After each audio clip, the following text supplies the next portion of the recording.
Hello दोस्तों, तो कैसे हो आप सब। आज की आपकी क्लास है क्लास नंबर 8 और आज की क्लास का आपका टॉपिक है प्रिंसिपल्स ऑफ डेवलपमेंट। तो इससे पहले मैंने आपको लास्ट क्लास में क्या बताया था।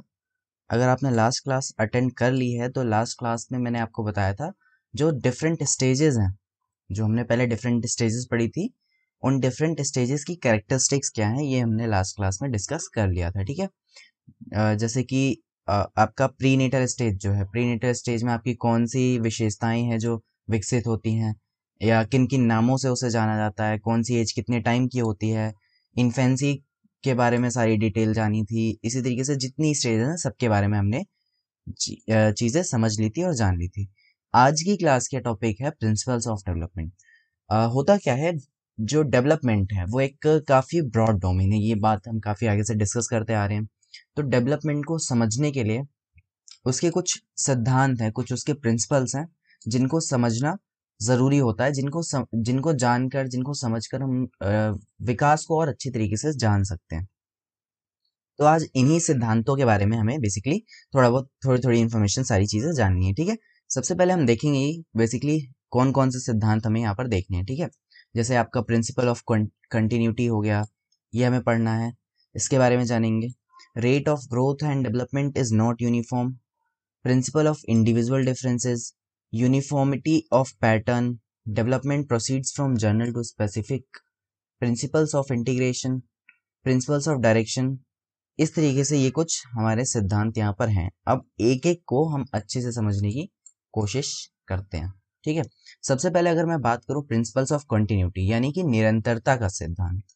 निरंतरता का सिद्धांत का क्या मतलब है, जो ह्यूमन बीइंग है, जो ह्यूमन बीइंग है उसका जो डेवलपमेंट है वो हमेशा चलता रहता है, कॉन्टिन्यूसली चलता रहता है। यही है निरंतरता का सिद्धांत। ठीक है। जो ह्यूमन का डेवलपमेंट है, जो एक ह्यूमन बीइंग होता है, वो लगातार, मतलब जब से उसने जन्म लिया और जब तक उसका अंत नहीं हो गया तब तक उसका विकास चलता ही रहता है। और इसी को हम कहते हैं निरंतरता का सिद्धांत। इस चीज से जुड़ी हुई एक बात हमेशा से आप सुनते आ रहे होंगे कि जो डेवलपमेंट है वो हमेशा कहाँ से कहाँ तक होता है, गर्भ से लेकर के मृत्यु तक चलता है। ये जो है कभी भी नहीं रुकता। ये आपका यही आपका प्रिंसिपल ऑफ कंटिन्यूटी या निरंतरता का सिद्धांत, ये लगातार कंटिन्यूअस चलता रहता है। ठीक है। वोम टू टोम, ये लाइन आपने बहुत ज्यादा सुनी होगी, यानी कि माँ के गर्भ से लेकर के मृत्यु तक, कब्र तक आपका जो ये डेवलपमेंट है वो चलता ही रहता है। जब बच्चा गर्भ में आता है तब से उसका विकास शुरू हो जाता है और ये विकास की प्रक्रिया पूरे जीवन काल चलती ही चली जाती है। ठीक है। तो ये हुई हमारा प्रिंसिपल ऑफ कंटिन्यूटी, इसे ही हम कहते हैं निरंतरता का सिद्धांत। यानी कि जो विकास है वो जन्म से शुरू हुआ और अंत तक चलता ही चला गया, और यही प्रोसेस हर एक ह्यूमन बीइंग के साथ होता रहता है। इसके बाद नेक्स्ट नेक्स्ट प्रिंसिपल है हमारा प्रिंसिपल ऑफ इंडिविजुअल डिफरेंसेस, यानी कि व्यक्तिगत अंतर का नियम, या व्यक्तिगत अंतर का नियम। यानी जो एक इंडिविजुअल है, हर एक व्यक्ति जो है वो अपने आप में डिफरेंट है, अपने आप में अलग है। ये है इस सिद्धांत का मतलब।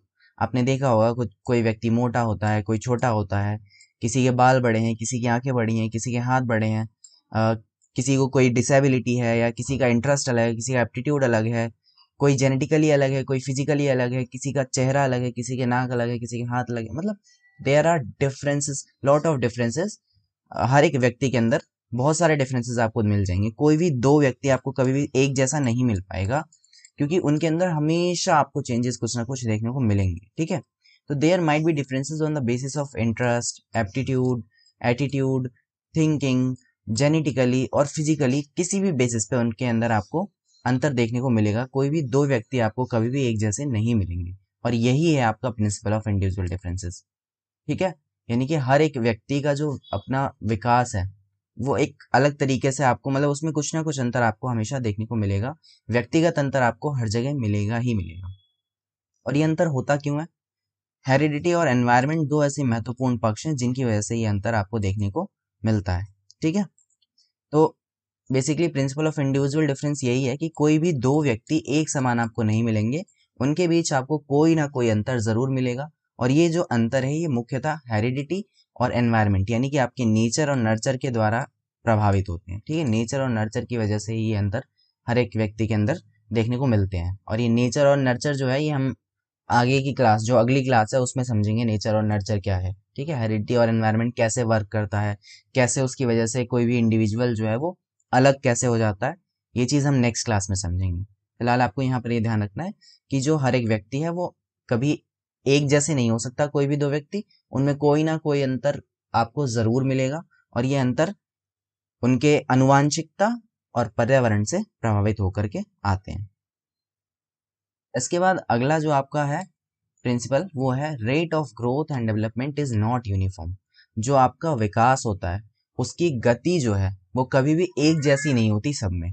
एक व्यक्ति, एक बच्चा हो सकता है कि 1 साल में ही चलना सीख जाए, और वहीं दूसरा बच्चा हो सकता है कि 2 साल तक भी चलना ना सीख पाए। ठीक है, तो इसका मतलब जो उनके विकास की गति है वो सभी में एक जैसी नहीं है। कोई बच्चा बहुत तेजी से डेवलप कर रहा होगा, वहीं हो सकता है कि दूसरा उसके बराबर की, उसकी साथ की उम्र का बच्चा जो है वो उतनी तेजी से विकसित ना हो रहा हो, या उसमें जो डेवलपमेंट है वो थोड़ा स्लो हो रहा हो। तो it is basically related with the speed of development at different stages. ठीक है, यहाँ पर बेसिकली आपको यही बताया गया है कि हर एक व्यक्ति, हर एक बच्चे के जो डिफरेंट स्टेजेस पे स्पीड है ग्रो होने की, वो अलग अलग हो सकती है। ठीक है, वो वेरी कर सकती है। किन्हीं दो व्यक्तियों में भी आपको अंतर देखने को मिल सकता है। हो सकता है 1 साल का चिंटू बोलने लग गया हो बहुत, और वहीं 1 साल की मीना अभी ज्यादा ना बोल रही हो। ठीक है, तो मतलब कि ये दो व्यक्तियों में भी अंतर आपको देखने को मिल सकता है उनकी स्पीड में, और एक सिंगल व्यक्ति में भी आपको अंतर देखने को मिल सकता है। एग्जाम्पल के लिए, जो इन्फेंसी वाली स्टेज है, जो इन्फेंसी वाली स्टेज है वहां पर जो डेवलपमेंट है वो बहुत ही तेजी से होता है। जो विकास है वो बहुत तेजी से होता है। आपके फिजिकल डेवलपमेंट बहुत तेजी से होता है, मेंटल डेवलपमेंट भी होता है, आपका ब्रेन का विकास हो जाता है। मतलब बहुत सारे चेंजेस बहुत तेजी से हो रहे होते हैं। आपने देखा होगा बच्चा 2 साल के अंदर अंदर ही बहुत बड़ा हो जाता है, लेकिन उसके बाद जो चाइल्डहुड का टाइम है, चाइल्डहुड में जो स्पीड है आपकी डेवलपमेंट की वो रिलेटिवली स्लो हो जाती है। ठीक है, स्लो हो जाती है। यहाँ पर बच्चे का विकास उतनी तेजी से नहीं हो रहा होता जितना तेजी से इन्फेंसी में होता है। उसके बाद फिर से आपको एक बार बहुत तेजी से चेंजेस एडोलेसेंस में देखने को मिलते हैं। तो ये क्या है कि एक जो अलग अलग स्टेजेस हैं, अलग अलग टाइम पीरियड के दौरान में ही आपको विभिन्नताएं देखने को मिल सकती हैं उसकी स्पीड में। ठीक है, कभी डेवलपमेंट बहुत तेजी से हो रहा होगा, फिर एक स्टेज में डेवलपमेंट थोड़ा स्लो हो जाएगा, फिर कभी तेजी से हो रहा होगा, फिर कभी स्लो हो जाएगा। तो इस तरीके से जो इनका rate of growth and development है वो यूनिफॉर्म नहीं है, उसमें एक रूपता नहीं है, वो अलग अलग हो सकता है। ठीक है, दो व्यक्तियों में भी आपको अंतर देखने को मिलेगा, और एक एक ही व्यक्ति में भी आपको ग्रोथ में देखने को अंतर मिलेगा। ठीक है, तो बेसिकली इसका मतलब यही है। इसके बाद अगला आता है यूनिफॉर्मिटी इन पैटर्न। भले ही आपका विकास का दर अलग अलग हो, ठीक है, डिफरेंट स्टेजेस में जो बच्चा है वो हो सकता है कि अलग अलग स्पीड से ग्रो करे, लेकिन जो उसका पैटर्न है, पैटर्न हमेशा एक ही रहता है। पैटर्न का मतलब है कि अगर बच्चा पहले स्क्रॉल करेगा, फिर थोड़ा थोड़ा सा घिसट घिसट के चलना शुरू करेगा, फिर खड़े होने की कोशिश करेगा, फिर खड़े होकर चलना सीखेगा, फिर दौड़ना सीखेगा, फिर साइकिल चलाना सीखेगा, तो ये जो पैटर्न है ये आपको हर एक जगह सेम मिलेगा। ये जो सीक्वेंस है ये हर जगह सेम मिलेगा। ठीक है, ये है, इसका मतलब है विकास क्रम की एक रूपता। यानी जो विकास है वो एक क्रम में चलता है हमेशा, एक हमेशा सीक्वेंस में विकास चलता है, और उसी तरीके से वो हर एक बच्चे में आपको मिलेगा। ठीक है, भले कोई बच्चा 1 साल में ना चल रहा हो, लेकिन पहले ऐसा नहीं हो सकता कि वो पहले दौड़ने लग जाए फिर चलना सीखे। ऐसा कभी नहीं हो सकता कि वो पहले दौड़ने लग जाए बाद में वो चल रहा है। तो एक तरीके से एक पैटर्न है, उसी पैटर्न में डेवलपमेंट आपका होता है। ठीक है, स्पीड कम ज्यादा हो सकती है, बट जो पैटर्न है वो हमेशा एक रहेगा। हो सकता है कि बच्चा 1 साल में ना चले, 1.5 साल में चले, 2 साल में चले, आ, या दौड़ना बहुत जल्दी ना सीख पाए, बैलेंस ना बना पाए चलने पे। हो सकता है 2 साल तक वो बैलेंस बना पाए, बट जो उसका सीक्वेंस है वो हमेशा एक ही रहेगा। ठीक है, बहुत बेसिक सी बात है, ये आपको समझ में आ रही होगी। तो rate is different but pattern is always same. Uniformity in pattern but not in rate. जो पैटर्न है वो हमेशा यूनिफॉर्म रहेगा, हमेशा एक सा ही रहेगा सभी में। ठीक है, जितने भी बच्चे होंगे ह्यूमन बीइंग के वो आपको इसी तरीके से ग्रो होते हुए दिखेंगे। नेक्स्ट आता है development proceeds from general to specific. जो विकास है वो हमेशा जनरल टू स्पेसिफिक होता है, यानी सामान्य से विशिष्ट की ओर चलता है। पहले बच्चा जो है वो सामान्य क्रियाएं करना सीखता है और उसके बाद धीरे धीरे जो डेवलपमेंट है वो स्पेसिफिक होता चला जाता है, विशिष्ट होता चला जाता है। कैसे? आपने देखा होगा, उदाहरण के लिए जो छोटे बच्चे होते हैं जब शुरुआत में वो पकड़ना सीखते हैं किसी चीज को, तो वो अपने पूरे हाथों से पकड़ते हैं। पूरे हाथों से वो पेंसिल को पकड़ेगा, या बॉल खेल रहा है तो बॉल को अपने दोनों हाथों से, पूरे ऐसे हाथों से पकड़ के उठाने की कोशिश करेगा। और अगर किसी किसी भी चीज को अगर वो होल्ड कर रहा है, पकड़ने की कोशिश कर रहा है, तो पूरे हाथों से पकड़ने की कोशिश करता है। बट वही चीज जब धीरे धीरे डेवलप हो जाती है, तो वो सिर्फ दो उंगलियों से पकड़ के पेंसिल को यूज करने लग जाता है। इसी तरीके से बॉल को पकड़ना है तो अपनी चारों पांचों उंगलियों को का यूज करके उस बॉल को पकड़ सकता है। तो इसका क्या मतलब हुआ? पहले वो एक जनरल एक्टिविटी कर रहा था, मतलब सामान्य तौर से किसी चीज को पकड़ने की कोशिश कर रहा था, और फिर वही एक्टिविटी वो स्पेसिफिक यानी विशिष्ट रूप से करने लग गया। इसी तरीके से आपको बहुत सारे एग्जाम्पल्स मिल जाएंगे कि जो बच्चा है पहले वो सिंपल जितनी एक्टिविटीज हैं, सामान्य जो गतिविधियां हैं, उन गतिविधियों को करता है, और धीरे धीरे वही गतिविधियां कॉम्प्लेक्स होती चली जाती हैं या और जटिल हो जाती हैं। ठीक है, उदाहरण के लिए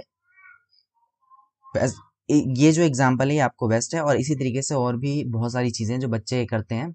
जनरली वो पहले हमेशा देखो, जब वो रोते हैं तो अपने हाथों पैरों को पूरी तरह से हिलाएंगे, लेकिन धीरे धीरे क्या होता चला जाता है कि इंसान के सिर्फ एक आंसू गिर जाते हैं रोते वक्त, बस ऐसा होता है। मतलब पहले वही बच्चा पहले अपने सारे हाथों पैरों को हिला करके रो रहा था, फुल बॉडी का यूज कर रहा था। उसके बाद फिर वही चीज एक जस्ट आपके एक सेंस तक रह गई। तो ये क्या है? सिंपल टू कॉम्प्लेक्स होती चली जाती हैं चीजें। ठीक है, डेवलपमेंट जो है, जो विकास है, वो हमेशा सामान्य से कॉम्प्लेक्स की तरफ बढ़ता है। ठीक है, जनरल टू स्पेसिफिक होता है। इसके बाद आपका आता है प्रिंसिपल ऑफ इंटर रिलेशन, यानी कि अंतर संबंध का सिद्धांत। इसका क्या मतलब है? विकास के जो सभी पक्ष हैं वो एक दूसरे से संबंधित होते हैं, इसका मतलब है ये। जैसे मान लीजिए आपका शारीरिक विकास हो गया, आपका बौद्धिक विकास हो गया, आपका सामाजिक विकास है, आपका सांवेगिक विकास है। तो विकास के जितने पक्ष हैं वो सभी आपस में संबंधित होते हैं, सभी एक दूसरे को प्रभावित करते हैं, इसका मतलब ये है। ठीक है, ऐसा नहीं होगा कि बच्चे का सिर्फ फिजिकल डेवलपमेंट हो रहा है एट अ टाइम, और उस टाइम उसके संवेग बिल्कुल भी विकसित नहीं हो रहे, उसके इमोशंस नहीं आ रहे उसके अंदर, या वो अपने किसी भी सोसाइटी में आसपास सोशल नहीं हो रहा है, लोगों से इंटरेक्ट नहीं कर रहा है।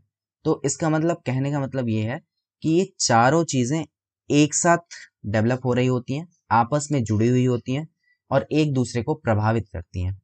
मान लीजिए किसी एक बच्चे का अगर फिजिकल डेवलपमेंट ठीक तरीके से नहीं हो रहा, तो उसके सामाजिक विकास पे भी इस चीज का असर पड़ेगा, उसके संवेगों के यानी उसके इमोशंस पे भी इस चीज का असर पड़ेगा। मान लो अगर किसी बच्चे की वो मोटा है, ठीक है, अगर मान लीजिए वो मोटा है और लोग उसे चिढ़ा रहे हैं, तो उसके संवेगों पर इस चीज का असर पड़ेगा, उसके इमोशंस पर इस चीज का असर पड़ेगा। उसका बौद्धिक विकास भी इससे प्रभावित हो सकता है, उसके मन में हीन भावना आ सकती है। ठीक है, इस तरीके से बहुत सारी चीजें हैं, मतलब ये जितने भी आस्पेक्ट हैं डेवलपमेंट के, ये सभी आपस में जुड़े हुए हैं और एक दूसरे को पूरी तरह से प्रभावित करते हैं। ठीक है, अगर किसी का बौद्धिक विकास ठीक तरीके से नहीं हुआ है, उसे चीजें समझ में नहीं आती, तो हो सकता है वो ठीक से सोशल ना हो पाए, सामाजिक ना हो पाए। ठीक है, उसका सोशल डेवलपमेंट प्रभावित होगा। तो इस तरीके से जितने भी पक्ष हैं, ये चारों के चारों पक्ष आपस में जुड़े हुए हैं, एक साथ डेवलप होते हैं। ठीक है, एक साथ विकसित होते हैं और एक दूसरे को प्रभावित करते हैं। तो यही है प्रिंसिपल ऑफ इंटर रिलेशन, यानी अंतर संबंध का सिद्धांत। नेक्स्ट आता है आपके पास, जो नेक्स्ट प्रिंसिपल है वो है प्रिंसिपल ऑफ इंटीग्रेशन या एकीकरण का सिद्धांत। ठीक है, एकीकरण का मतलब इंटीग्रेट करने का मतलब, जब आपकी बॉडी पार्ट्स एक साथ इंटीग्रेट होकर के काम करें, एकीकृत होकर के काम करें, तो वो कहलाएगा एकीकरण का सिद्धांत। एकीकृत होने का मतलब है, इंटीग्रेट होने का मतलब है आपके हाथ पांव सब एक, आपके सेंस ऑर्गन्स सब एक साथ मिलकर के काम कर रहे हैं, और वो कहलाएगा प्रिंसिपल ऑफ इंटीग्रेशन। एग्जाम्पल के लिए, जब एक बच्चा साइकिल चला रहा है मान लो, तो उसके हाथों का यूज हो रहा है, हाथों से वो हैंडल्स को पकड़ रहा है, पैर से पैडल को मार रहा है, बॉडी बैलेंस भी बना रही है, आंखों से उसे आगे देखना भी पड़ रहा है। तो ये क्या है, एक तरीके का इंटीग्रेशन हो रहा है उसके बॉडी पार्ट्स के बीच में, ठीक है, या उसके ऑर्गन्स के बीच में। तो इस तरीके की डिफरेंट डिफरेंट जितनी भी एक्टिविटीज होती हैं उन सब में जो डेवलपमेंट है वो इंटीग्रेट होकर चलता है, ठीक है। डिफरेंट चीजें आपकी एक साथ काम कर रही होती हैं, कोऑर्डिनेशन की एक जरूरत पड़ती है, ठीक है, शरीर के अंगों में एक साथ कोऑर्डिनेशन की जरूरत पड़ती है, और यही कहलाता है आपका प्रिंसिपल ऑफ इंटीग्रेशन, ठीक है, एकीकरण का सिद्धांत। Next is development is predictable. Predictable का मतलब है अनुमान लगाना, ठीक है, जो विकास होता है उसका हम अनुमान लगा सकते हैं। आपको पता है भाई कि जो एक साल का बच्चा है, आपने देखा है आपके ताऊ जी का बेटा, आपके चाचा का बेटा, आपके मौसी का बेटा, आपका फूफा का बच्चा, कोई भी हो, आपने बहुत सारे बच्चों को देख रखा है, उनका जो पैटर्न है, उनका जो एक तरीका, मतलब एक जो पैटर्न है डेवलपमेंट का, वो एक ही है। आपको पता है कि पहले छोटा बच्चा क्या करेगा, पहले धीरे धीरे वो बैठना सीखेगा, है ना, फिर थोड़े टाइम बाद उसके हाथों पैरों में जान आएगी तो वो खड़ा होना शुरू करेगा, फिर उसके बाद जब और ज़्यादा मैच्योर होंगे उसके बॉडी पार्ट्स तो वो थोड़ा चलना भी सीखेगा, फिर दौड़ना सीखेगा। तो आपको पता है कि यहाँ पर जो एक्टिविटीज हो रही हैं, जो एक डेवलपमेंट हो रहा है, उससे आप पहले से अ, परिचित हैं और आप उस चीज को प्रेडिक्ट कर सकते हैं, उस चीज का अनुमान लगा सकते हैं। आपको पता है कि हाँ जी एक पैटर्न है और इसी पैटर्न में जो बच्चा है वो आगे डेवलप होगा, तो आप उसको अनुमान लगा सकते हैं। तो डेवलपमेंट क्या है, प्रेडिक्टेबल है, अनुमान लगाया जा सकता है इसका, तो इसी को कहते हैं डेवलपमेंट इज प्रेडिक्टेबल, ठीक है। ये हुआ एक सिद्धांत। आगे आता है प्रिंसिपल ऑफ डेवलपमेंटल डायरेक्शन। ये बहुत इंपॉर्टेंट है और ये क्वेश्चन बहुत सारी जगहों पे आया हुआ भी है। विकास के दिशा का नियम, जो विकास होता है उसकी एक दिशा बताई गई है कि हाँ जी विकास इस तरीके से होता है। एक बच्चे में जो विकास वो इन डायरेक्शंस में होता है। इसके लिए आपको दो चीजें बताई गई हैं कि दो डायरेक्शंस में जो डेवलपमेंट है वो होता है। जैसे एक है सेफेलोकॉर्डल और दूसरा है आपका प्रॉक्सिमल डिस्टल। इन दोनों को ध्यान से समझना। सेफेलोकॉर्डल क्या होता है, इसमें बताया गया है कि बच्चे का जो विकास है वो सिर से लेकर के पैर की तरफ होता है। आपने देखा होगा छोटे बच्चे पहले अपना सिर संभालना सीखते हैं, ठीक है, सबसे पहले उनका सिर संभालना सीखते हैं वो, फिर उनकी बॉडी संभालना सीखते हैं और उसके बाद जाकर के कहीं उनके पैर संभलते हैं या खड़े होना वो शुरू करते हैं। तो यहाँ पर क्या है, ये दिशा कहलाती है सिर से पैर की ओर विकास होना, ठीक है, जो विकास की दिशा है वो सिर से पैर की ओर हो रही है और इसे कहते हैं सेफेलोकॉर्डल। ये वर्ड है सेफेलोकॉर्डल, ये इसका नाम है। इसके अलावा कई बार इसे लॉन्गिट्यूडनल डायरेक्शन भी कहा जाता है, यानी कि लंबवत दिशा, यानी वर्टिकल। वर्टिकल मतलब जो ऐसे सीधे खड़ा हो, ठीक है, तो ये लॉन्गिट्यूडनल डायरेक्शन है या वर्टिकल डायरेक्शन है या लंबवत, आप इसे कह सकते हैं लंबवत, या फिर इसे हिंदी में क्या कहा जाता है, सिरोध पदोन्मुखी, ठीक है, हिंदी में इसे कहते हैं सिरोध पदोन्मुखी, या फिर सिर से पैर की ओर ये जो विकास की दिशा है होती है, ठीक है।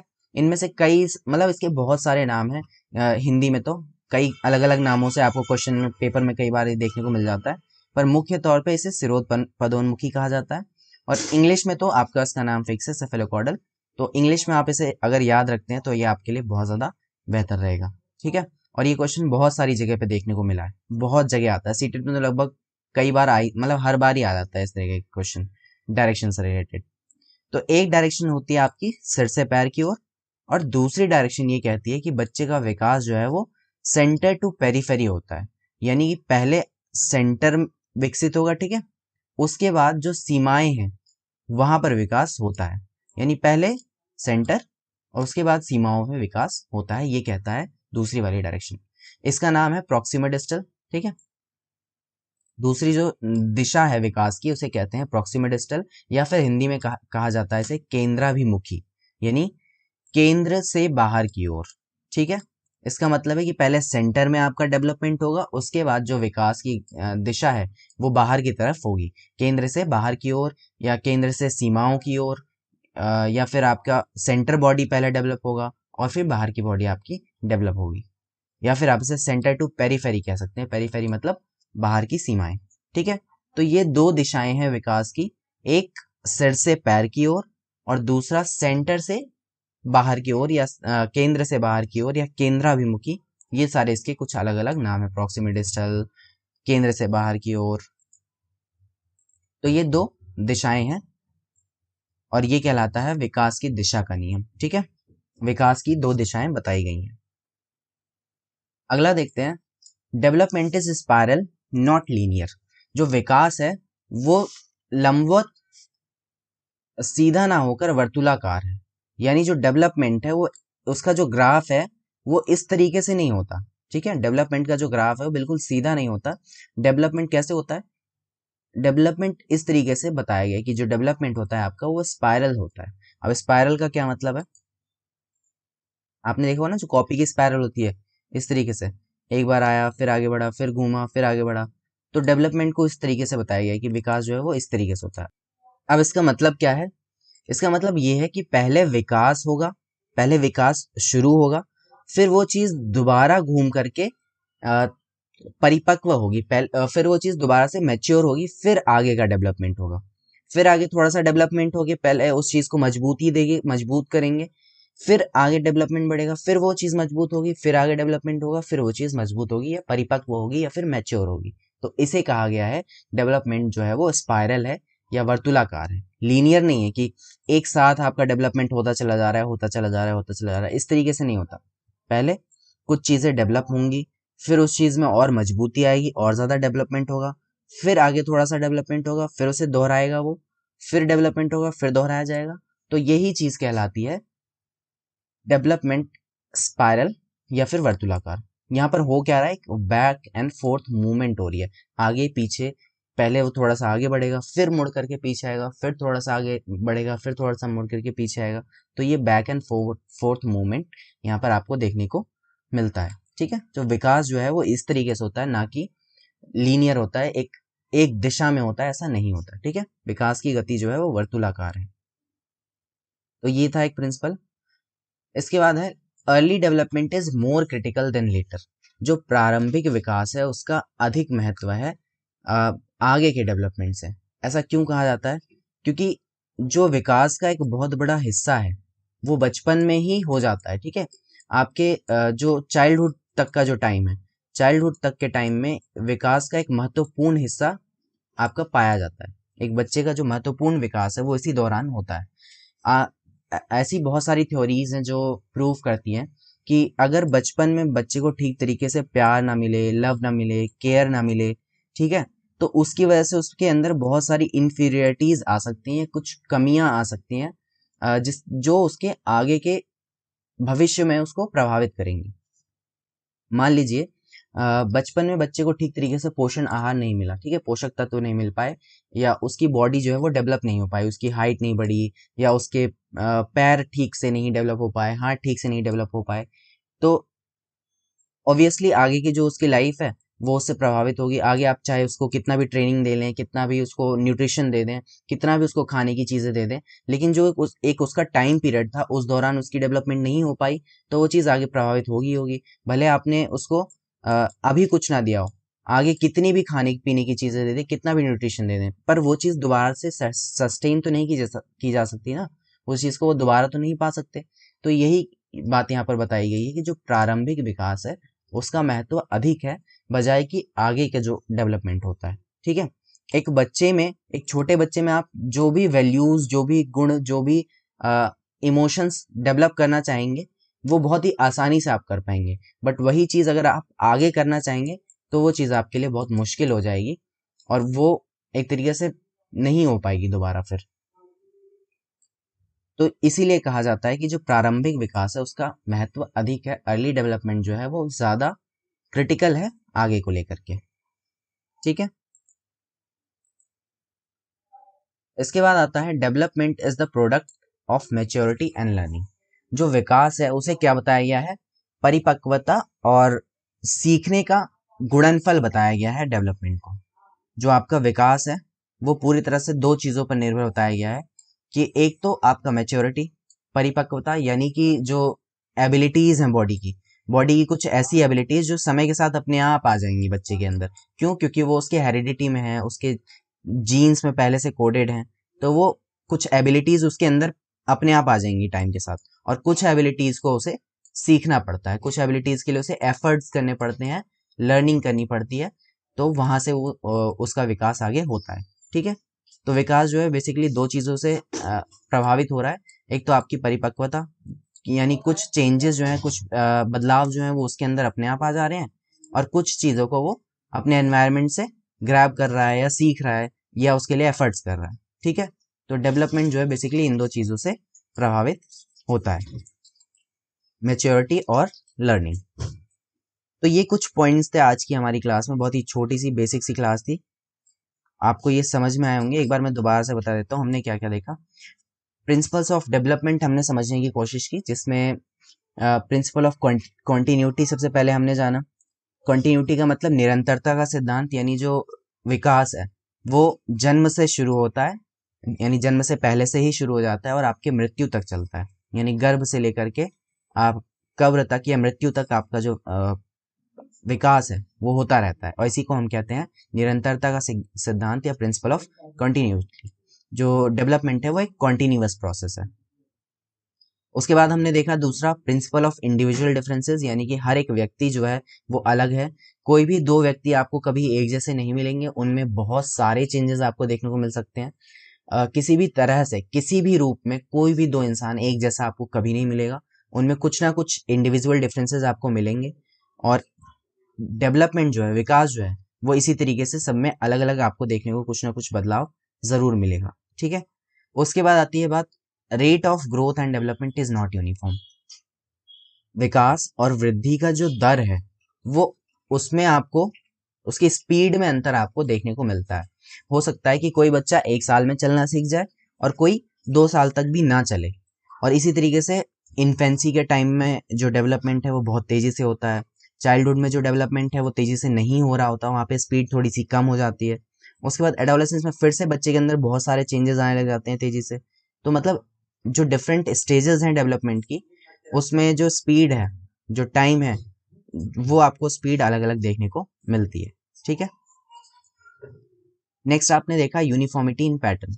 भले ही जो डेवलपमेंट है उसकी स्पीड डिफरेंट आपको देखने को मिले डिफरेंट स्टेजेस में, लेकिन उसका जो पैटर्न है, उसका जो सीक्वेंस है वो हमेशा एक ही तरह से देखने को आपको मिलता है। एक छोटा बच्चा सबसे पहले बैठना सीखता है, फिर धीरे धीरे खड़ा होता है, फिर धीरे धीरे चलना सीखता है। मतलब जो एक सीक्वेंस है वो सीक्वेंस हमेशा हर जगह सेम रहता है ऑल ओवर द वर्ल्ड, जितने भी ह्यूमन बींग्स का डेवलपमेंट आप देखेंगे। ठीक है, नेक्स्ट है development proceeds from general to specific. सामान्य गतिविधियां करता है बच्चा पहले, उसके बाद वो विशिष्ट गतिविधियों पर आता है। ठीक है, नेक्स्ट है प्रिंसिपल ऑफ इंटर रिलेशन। आपने देखा इंटर रिलेशन का मतलब कि जितने भी आपके विकास के पक्ष हैं वो सभी एक दूसरे से जुड़े हुए हैं, एक दूसरे को प्रभावित करते हैं, और एक साथ वो चीज़ें डेवलप होती हैं। ऐसा नहीं कि आपका सिर्फ शारीरिक विकास हो रहा होगा एक समय में और बाकी चीज़ें नहीं डेवलप हो रही होंगी। अगर आपका मानसिक विकास हो रहा है तो साथ के साथ आपका सामाजिक विकास भी हो रहा होता है, शारीरिक विकास भी हो रहा होता है, और ये सभी एक दूसरे को प्रभावित करते हैं। ठीक है, नेक्स्ट आपने पढ़ा था प्रिंसिपल ऑफ इंटीग्रेशन, यानी कि जो बॉडी पार्ट्स हैं वो सभी आपस में को रिलेट होकर के, इंटीग्रेट होकर के, यानी एकीकृत होकर के काम करते हैं, और यही कहलाता है प्रिंसिपल ऑफ इंटीग्रेशन। ठीक है, नेक्स्ट था डेवलपमेंट इज प्रेडिक्टेबल। आप जो विकास है उसका अनुमान लगा सकते हैं। आपको पता है कि 4 साल का बच्चा ये काम कर सकता है, ये काम कर सकता है, 6 साल का बच्चा ये चीज़ें कर सकता है। तो डेवलपमेंट क्या है, प्रेडिक्टेबल है, अनुमान लगाया जा सकता है। उसके बाद फिर दो डायरेक्शंस मैंने आपको बताई कि इस तरीके से बच्चा जो है वो डेवलप करता है। एक तो मैंने क्या बताया, सेफेलोकॉर्डल, सिर से पैर की ओर जो डेवलपमेंट होता है, और दूसरा बताया प्रॉक्सिमिडिस्टल, जिसमें सेंटर टू पेरीफेरी, यानी केंद्र से बाहर की ओर चीजें डेवलप हो रही होती हैं। ठीक है, जैसे केंद्र से बाहर की ओर के लिए एक एग्जांपल कि पहले बच्चा पूरे हाथों से बॉल को पकड़ेगा, और फिर धीरे धीरे वो 4 उंगलियों से भी बॉल को पकड़ लेगा। तो क्या है, पहले उसका पूरा हाथ डेवलप हुआ, और फिर वही डेवलपमेंट जो है फिर उसकी उंगलियों तक जब बढ़ी तो फिर वही चीज वो अपनी 4 उंगलियों से भी करने लग गया। ठीक है, तो ये कहलाएगा principles of development of direction, यानी विकास की दिशा का सिद्धांत। उसके बाद मैंने बताया कि डेवलपमेंट जो है वो स्पाइरल नहीं होता, सॉरी लीनियर नहीं होता, स्पाइरल होता है। पहले एक चीज डेवलप हो जाती है, फिर वो वही चीज दोबारा से घूम करके परिपक्व होती है या मैच्योर होती है। और यहाँ पर आगे पीछे इस तरीके की मूवमेंट आपको देखने को मिलेगी। पहले एक चीज़ विकसित हो जाएगी, फिर वो चीज़ दोबारा से मैच्योर होगी, परिपक्व होगी, फिर आगे का विकास होगा। इस तरीके से चलता है, ठीक है। फिर मैंने बताया कि जो प्रारंभिक विकास है उसका महत्व बहुत अधिक है बजाय कि आपका आगे का विकास। अगर छोटे बच्चे में आप सारी चीज़ें बहुत अच्छे तरीके से डेवलप कर पा रहे हैं, उसका डेवलपमेंट बहुत अच्छे तरीके से हो पा रहा है अर्ली स्टेजेस में, तो वो बहुत ज़्यादा बेहतर है, बहुत ज़्यादा ज़रूरी है, क्योंकि वो चीज़ें आप आगे नहीं डेवलप कर पाओगे। जब एक एज निकल जाती है, चाइल्डहुड तक का जो पीरियड है, वो टाइम पीरियड जब आपका निकल जाएगा, तो आप आगे जो चीज़ें अगर वही चीज़ करना चाहेंगे तो वो बहुत ज़्यादा मुश्किल हो जाएगा या एक तरीके से ना के बराबर हो जाएगा। Development is the product of maturity and learning. जो विकास है वो आपका परिपक्वता और सीखने से जुड़ करके होता है, ठीक है। कुछ चीज़ें टाइम के साथ आपके अंदर अनफोल्ड हो जाएंगी, कुछ एबिलिटीज, और कुछ एबिलिटीज आपको सीखनी पड़ती हैं और मिला जुला करके आपका विकास होता है, ठीक है। तो ये थी बहुत बेसिक सी कहानी आज की, और इसके बाद इसकी जो पीडीएफ है वो टेलीग्राम चैनल पे मैं दे ही दूंगा, ठीक है। इसके बाद नेक्स्ट क्लास जो होगी वो factors affecting stages of development के ऊपर होगी, ठीक है। स्टेजेस जो हमारे विकास है, जो एक बच्चे का विकास होता है, उसको प्रभावित करने के पीछे बहुत सारे कारक होते हैं, ठीक है। अब वो कौन कौन से कारक हैं, ये चीज़ें हमें आगे पढ़नी है, ठीक है। हेरिडिटी के कुछ पक्ष हैं, जैसे फिजिकल स्ट्रक्चर हो गया या इमोशंस आपके हो गए, ये सब चीज़ें आपकी हेरिडिटी से प्रभावित होती हैं। इसी तरीके से society, culture, family background, school, ये सब इन्वायरमेंटल फैक्टर्स हैं जो आपके विकास को प्रभावित करते हैं, एक बच्चे के विकास को प्रभावित करते हैं। तो ये चीज़ें हमें नेक्स्ट क्लास में और डिटेल में एकदम अच्छे से समझेंगे। आज के लिए बस इतनी सी बात है, और टेलीग्राम के लिए लिंक आपको डिस्क्रिप्शन में मिल जाएगा या फिर ये सर्च कर लो, और हमारे साथ ज़रूर जुड़ जाना। हमारी एक फैमिली को इसी तरीके से स्ट्रांग बनाना है और हमें आगे सिलेक्शन लेना है, तो खूब मन लगा के पढ़ते रहो और चैनल को सब्सक्राइब ज़रूर कर लेना हमारे साथ जुड़ने के लिए। मिलते हैं नेक्स्ट क्लास में, तब तक के लिए बाय बाय, अपना ख्याल रखिए, हैव अ गुड डे।